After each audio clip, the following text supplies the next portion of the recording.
Ladies and gentlemen, good afternoon. We have a statement on the issue, on the situation in Sondu market in Nyanza, and also about the Kenyan mission to Haiti. This statement is going to be read on our behalf by Honorable Eugene Wamalwa. Welcome. Thank you very much, ladies and gentlemen. In parts of the country and the mayhem currently underway in Sondu. While the latest eruption of insecurity at the border of Kisumu and Kericho County, where scores of people have been killed and many injured in Sondu, huge sections of the country are actually under siege. Al-Shabaab is having a field day, killing our people, including soldiers in Lamu and in far-flung areas like Wajir and Mandera. Insecurity also continues to rage in sections of the North Rift, causing significant pain and loss of life. Let's make no mistake. The violence and mayhem in Sondu is not an ordinary disagreement between villagers. Big names are behind this violence. They include leaders and politicians from neighboring counties and in the national government. We view these latest incidents in Sondu as part of a long, off-and-on history of violence instigated by politicians who have on numerous occasions incited the different communities against each other, and local leaders who have been implicated in these activities. The apparent bias, indifference, and helplessness of security officers in the area, as violence has raged on, clearly indicate that big names are behind the fighting and the mayhem in Sondu. In particular, we are demanding investigations to be carried out against individuals who have been implicated as sponsors of the violence, who include the Kericho County Governor, Dr. Eric Mutai. These leaders must abandon the expansionist tendency through which they are seeking to extend the boundary of Kericho County with a view of claiming Sondu town. We are convinced that this violence is being sponsored by local politicians who have set their claim on part of Kisumu County during the envisaged boundary review that is coming soon. We strongly condemn the senseless murders prevailing in Sondu. We are also concerned over the mistrust that this violence is breeding between residents that is now taking a political dimension. We wish to assure the innocent residents of Sondu from either side of the border that we are in solidarity with them. We urge the residents to put down their arms and to embrace each other as brothers and sisters who have lived alongside each other for years. We are also appealing to the residents to resist and reject those inciting them to acts of violence and lawlessness that brings no value to the actors and the victims. We are calling on the government to immediately bring the violence to an end and to provide round-the-clock security to the residents of this area. The people behind this violence and mayhem must be identified, arrested, and made to account for their actions. We are concerned over the negative impact of this violence on livelihoods and economic activities in the area.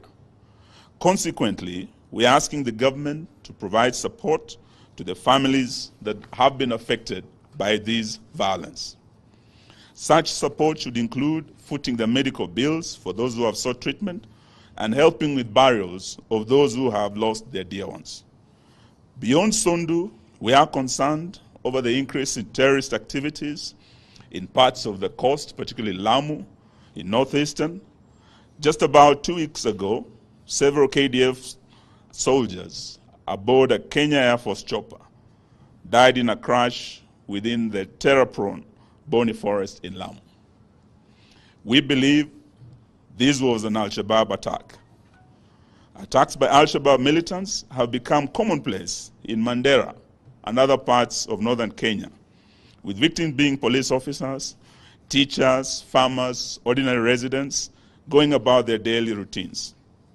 We must never forget that the government has so far failed to address various incidents of insecurity in the North Rift counties of Baringo, Elgeyo Marakwet, and Laikipia.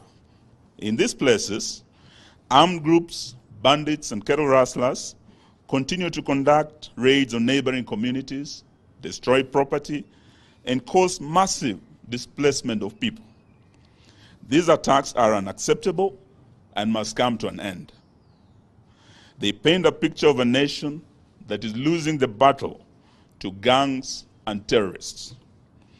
We therefore find it strange, while the country is clearly grappling with internal security problems, the Ruto administration is taking 1,000 police officers to Haiti to fight a war that is not of our own, on a territory that is far away, over 12,000 kilometers from Kenya.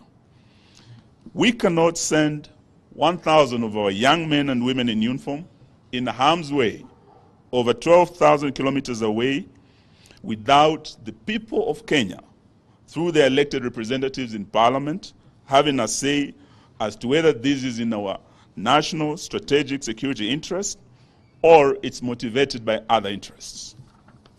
In this regard, we call upon Parliament to immediately summon the CS of Interior, now that his defense counterpart appeared before the Senate yesterday, and he actually ducked this question. He passed the buck to his Interior counterpart. We want him to explain to Parliament, and by extension the nation, the following issues.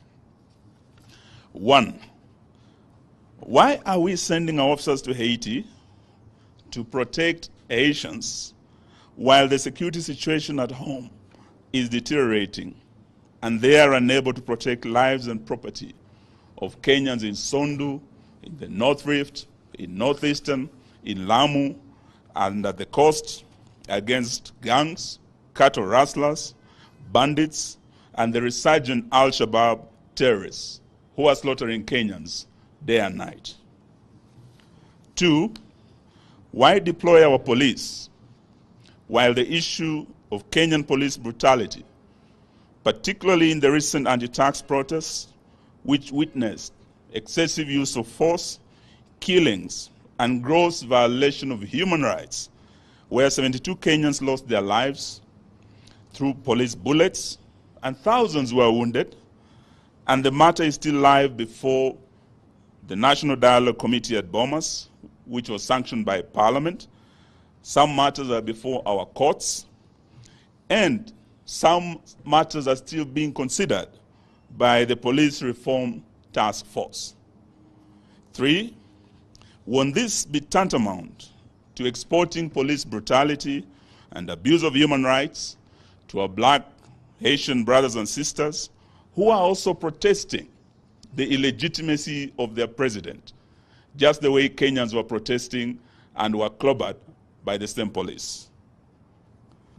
Four, Kenya has an impeccable liberation and Pan-Africanist credentials and ties to the liberation movements in the Caribbean and all over the world. Wouldn't sending our officers to Haiti, not at the request of our black Haitian brothers and sisters, but at the request of their president, whose legitimacy has been questioned by his people? Wouldn't sending officers to Haiti taint our Pan-Africanist ties to the Caribbean? Whose heroes? Some of them, when you walk on the streets of Nairobi, we have our roads named after them. Garvey, Du Bois, Makonnen, Padmore. All these were Caribbean leaders who, with Our founding fathers, through the liberation movement, had ties. And now we are going to fight other people's wars.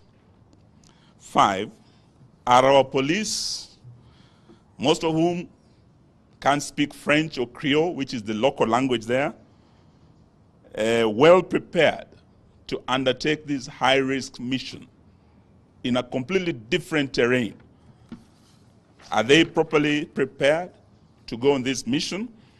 Or is Ruto ready to sacrifice the innocent blood of Kenyans for American dollars or for international recognition? These are questions Kenyans are asking. We are therefore urging that Ruto must stabilize and secure Kenya first before thinking of sending our security people to what clearly looks like a mission impossible in a faraway country with whom we didn't have diplomatic ties until recently. We call on Parliament to demand oversight on this matter with a view of protecting the young men and women in uniform who are about to be taken to Haiti for a war that is not ours, and at a time when we need them back home to take care of their fellow Kenyans. As a country, we are actually under-policed. As you know, the recommended UN ratio, citizen to police ratio, is 1 to 400. In Kenya, we don't have enough police officers. Our ratio is 1 to over 1,000. We have immediate neighbors to Haiti, like America, that has a surplus. We don't even have enough. So these are some of the issues we want the people's representatives to summon the CS and on behalf of the people of Kenya to question the Haiti deal. Thank you, ladies and gentlemen.